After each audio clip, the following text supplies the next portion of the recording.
Example से आपको बताता हूँ कि आपने शार्क टैंक देखा है सर। शार्क टैंक एक शो आता है सोनी पे। आप उसके टॉप वीडियोस देखिए, यूट्यूब पर जाके शार्क टैंक लिखिए। जिन्होंने देखा है उनको मैं बताता हूँ कि शार्क टैंक का मतलब ये होता है, जो बड़े बड़े जो इन्वेस्टर होते हैं, यानी अनुपम मित्तल जो शादी.com के फाउंडर है, वो क्या करते हैं, वहाँ बैठते हैं और जो अलग अलग बिजनेसेस आते हैं वहाँ पे पिच करने कि सर ये मेरा बिज़नेस है, तो बिज़नेस मॉडल को समझते हैं। समझने के बाद में कुछ पैसे, यानी अपना जो पैसा होता है उसका 5% या 10% ही उस बिज़नेस में लगाते हैं, उस बिज़नेस में हिस्सेदारी लेने के लिए, यानी प्रॉफिट शेयरिंग लेने के लिए।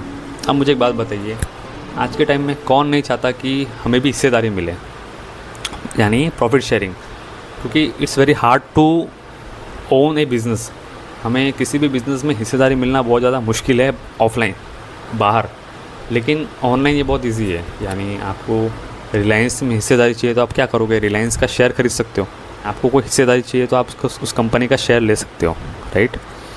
तो वहाँ वो क्या करता है कि अपना जो भी पैसा उस बिजनेसेस पे लगाता है, जो 5 से 10%, तो वो अलग अलग 50-100 बिजनेसेस में अपना पैसा डिस्ट्रीब्यूट करके रखता है। थोड़ा ही 1 करोड़ 2 करोड़ 2 करोड़ सब बिजनेसेस में अलग अलग लगाता है।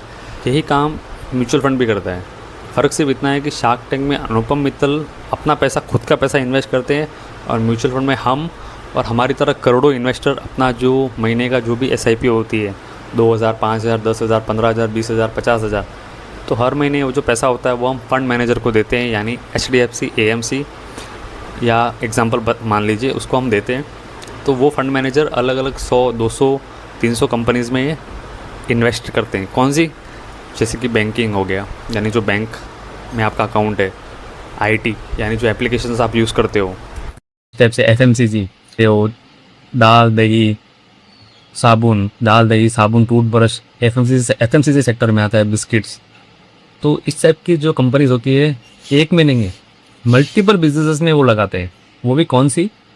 ऑनली लिस्टेड नॉन लिस्टेड में क्या फर्क होता है? लिस्टेड यानी आप उस कंपनी का शेयर आप ले सकते हो, जो हिस्सेदारी, और उसी कंपनी को, जो लिस्टेड कंपनी को हर 3 महीने में अपना जो प्रॉफिट जो लॉस है वो आप पब्लिक करना पड़ता है हर 3 महीने में, कि कंपनी का प्रदर्शन कैसा है।